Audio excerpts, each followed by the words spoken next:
Welcome back to the Jagged Alliance 2 Urban Chaos Let's Play. We will be setting up our team and all that jazz, and we're going to be finally moving into the city today.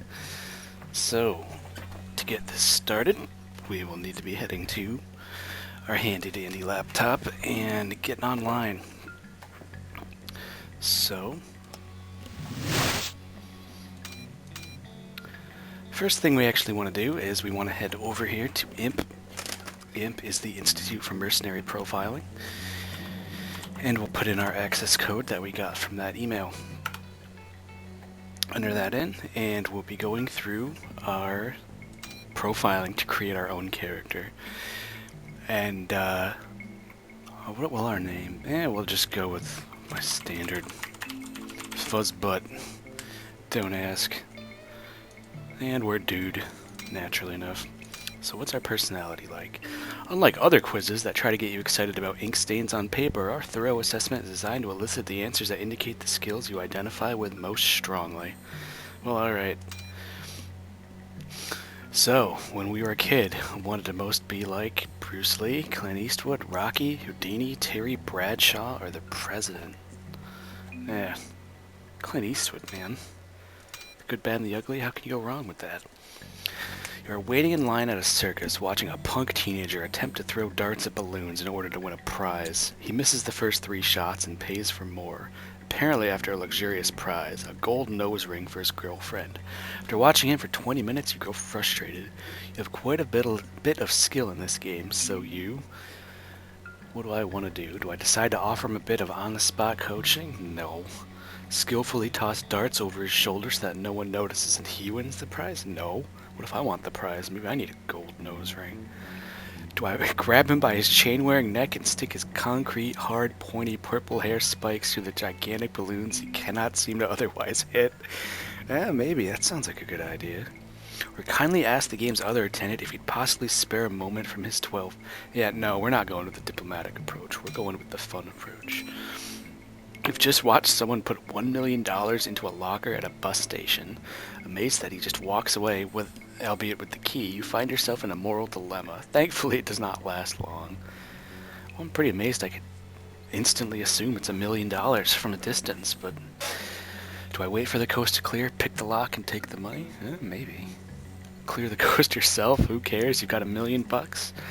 $1 million doesn't get you too far these days, unfortunately, so I'd rather not cause havoc by, shooting in a public building. Do I want to follow him under the cover of darkness, ambush him, and grab the key? Nah. I'd call the police, sure, that's something illegal. Yeah, no, that's no fun. Do what I want. I'm gonna pick the lock and take the money. Suppose you owned a pickup truck and lived in Tennessee. What is the most likely item to be displayed in the rear window? A rack of semi-automatic hunting rifles? A peace sign? A rebel flag?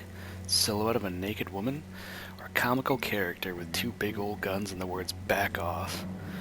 Well, naturally, guns for those aggressive deer. A certain annoying, pathetic, furry, purple dinosaur should be held up as a loving role model? Hung from a tree? Hung from a tree and shot? Hung from a tree, shot, gutted, and run over by a Buick. I don't think the Buick deserves that, so we'll just go with the more humane option here. You are alone and asleep in your bed at night when you hear a sound downstairs. You are certain someone is breaking into your house. In the lingering seconds between awakening and your impending heart attack, yeah, right, you reach for the phone and call 911. What would you most likely do next? Scream at the top of your lungs? No. Grab a knife and head downstairs? Maybe. If I had a gun, that would be nice. Stay on the phone and hide under the bed? No way. No, wussy. Realizing that you're trapped, which it's my house, I'm not trapped, you bolt out the nearest exit. Yeah, no. Grab your gun, begin blowing holes through the floor of your... Yeah, that's... Yep. I don't even need to read the rest of it. In the middle of a normal day in a large American city, you notice an army surplus store being looted. Thinking, with a decided lack of morals, that this must be your lucky day, you rush inside. There are, however, only 4 things left to the store. You grab one and rush out. What do you grab? Do you want a brand new computer? Nah, I've got a good computer. I don't need a new one.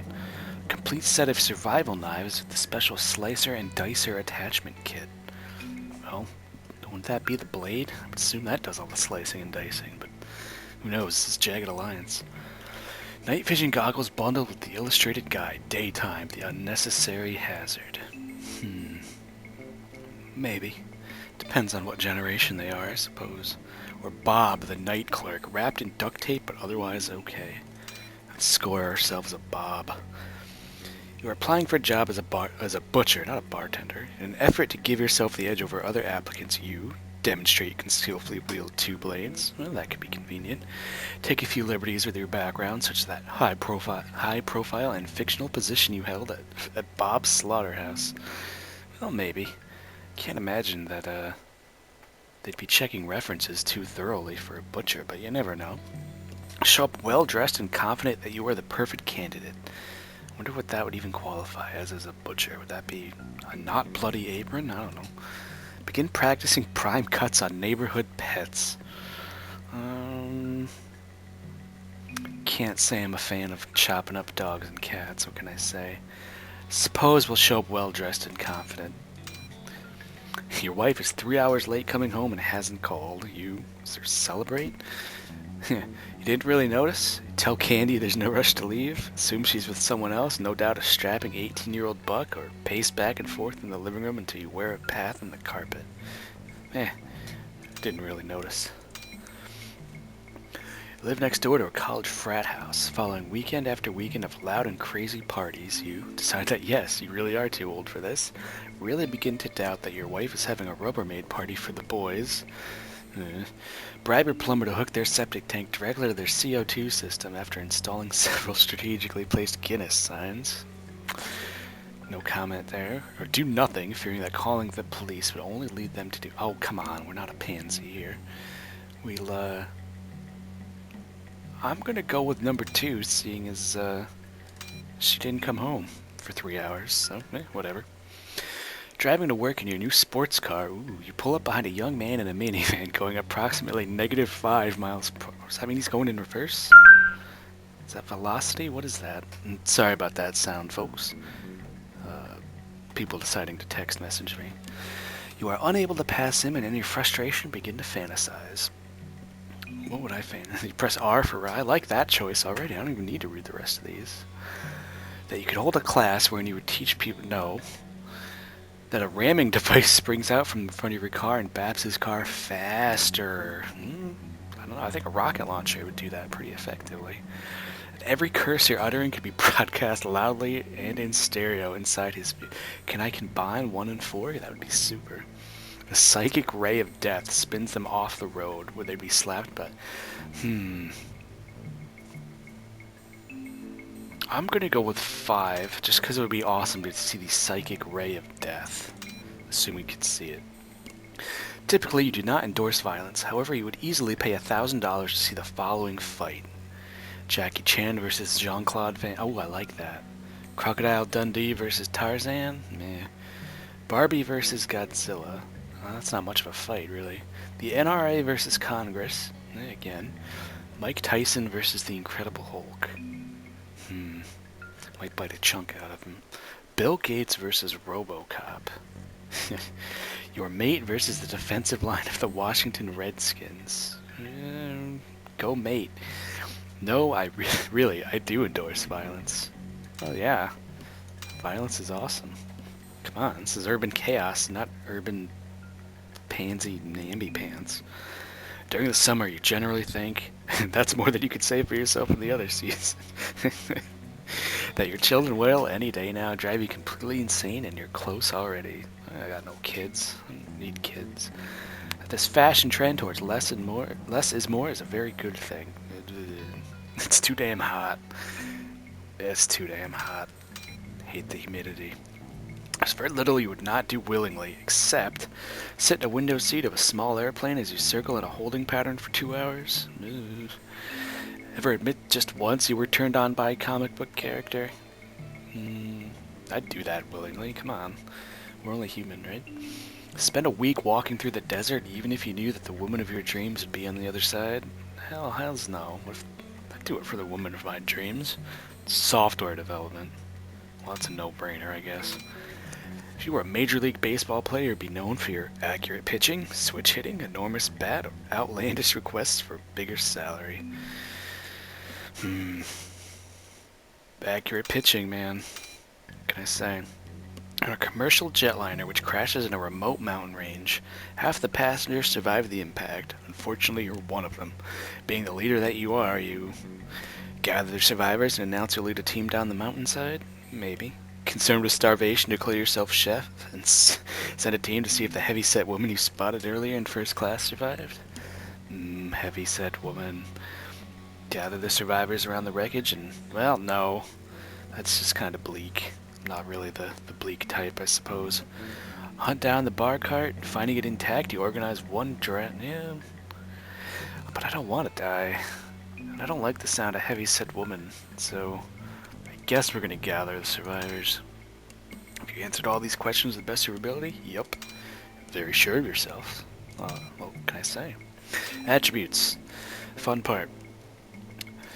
Now, I won't go into big long detail about each of these. For the most part, health is self-explanatory. Amount of damage you can take before you kick the bucket. Dexterity affects, well, naturally how dexterous you are. I'm assuming that will have an impact on lockpicking, repairing, how fast you can draw your gun, all that jazz. It's a good skill to have. Agility determines how fast you move, how fast you run. The higher your agility, the less action points it takes to move around and all that. And I'm assuming has some kind of impact on dodging punches and melee and all that jazz, but that probably won't be really a factor. Strength, pretty self-explanatory. Determines how much you can carry safely. Also has an impact in kicking or crowbarring doors open, or generally forcing any locked container open. And I'm assuming would have an impact on your melee strength. Wisdom is an important skill to have. It will determine generally how fast your other skills improve. Leadership, as far as I know, mostly determines how fast you train militia. That will go up a lot over the course of this game, because training militia is rather vital and you're going to have everybody doing it. Marksmanship, how accurate you can shoot a gun. Kind of a vital skill to have when you're a mercenary. Explosives are explosives. Grenades, mines, C4, shape charges, rocket launchers, all that jazz. How well you can use them, how well you can abuse them, all that jazz. Medical, patching up holes in yourself and others. Kind of nice. Mechanical, fixing things, picking door locks, all that jazz. For the most part, I will not be having any explosive skill. No mechanical skill. I will be hiring people for those purposes. Max marksmanship and max wisdom, because I want to be able to shoot things and I want to be smart about it. I'm not going to put leadership at 0, because if a skill's at 0, it will never improve. But you do want leadership because, well, you need to be able to train militia. This will go up plenty over the course of the game. Health, normally I'd keep health at 55 because I'm the type that if I get shot or hurt or anything like that, I would just reload. But we'll put it at 65 for now because, well, I don't want to be a huge Rambo. I'm hopefully that armor and that will absorb more damage than I'll be taking. And that will leave us with enough to put, I think, 20 points into these remaining attributes. So we'll go with that, which is fine with me. It seems like a pretty good balance. Yes, I am certain. So our portrait, we'll just pick what we look like. We got quite a few choices here. Urban Chaos did add a few here. Well, it added that one at least. But it looks a bit sketchy. Go with this guy. He looks a bit gruff. I like that. What do we got for voices? Time for the enemy to say its prayers! We have some inconveniences to dispose of. Time to take out the trash. Time for the enemy yeah. to... Time to take out the trash. Let's take out some trash. So, that's it. Do I authorize the $3,000 payment? I do. So, there we have it. We have created Fuzzbutt, our first mercenary.